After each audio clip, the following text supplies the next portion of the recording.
Ever wonder how an actor changes his accent or dialect for a role? Sure, and there's a shine on every leaf and grass blade. Sure, and there's a shine on every leaf and grass blade. I want to be a lady in a flower shop. I want to be a lady in a flower shop. See, lie has got to go back. Lady, okay. Right? So if I were teaching you how to do a dialect, I would start with placement always. Well, the first thing you have to do is listen to it. So I would give you samples, and I was giving Bo, I use samples for everyone, you know. But to take a moment to listen to it, and I would start to point things out about it.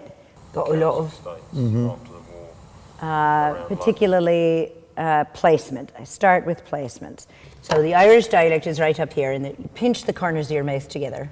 Every dialect, every accent has a different location in the mouth or the head where it really is. And you go all the way back, aw, for Cockney.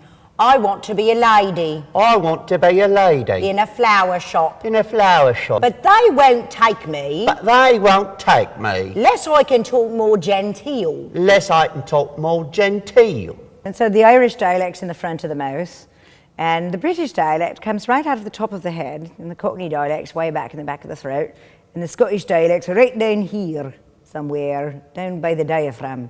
But don't necessarily equate Irish with being high in pitch. Okay. It doesn't have to be. It is sing-songy in terms of its melody, but it can be as low as you want it to be, and that's why I recommend Tim Curry's Long John Silver, right? The next thing I would do would be outline the individual sound substitutions. You go over your script, you know what the specific substitutions are. So, you know, in standard English, oh, there's a diphthong for oh. So you go through the whole script and you know exactly every time where you say, well, I'm going to go. And then you circle it and you make that substitution. This here is Max and is fine for the parrot friend, Petey. This here is Max and is fine for the parrot friend, Petey. This here is Max and is fine, and is fine feathered parrot friend, Petey. I would say usually after about the first week or so, especially with a dialect, I'll sit at home at night after my day is over.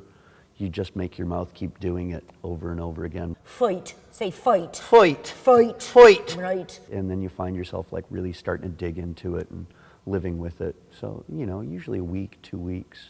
A dialect or an accent isn't something that you can lay on top of a play. It's something that grows out of the character. Boy, this is my crew. This is me trusted first mate, Seymour Branchwagger. Arr.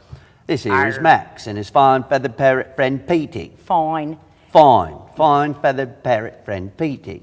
Fine feathered parrot friend Petey.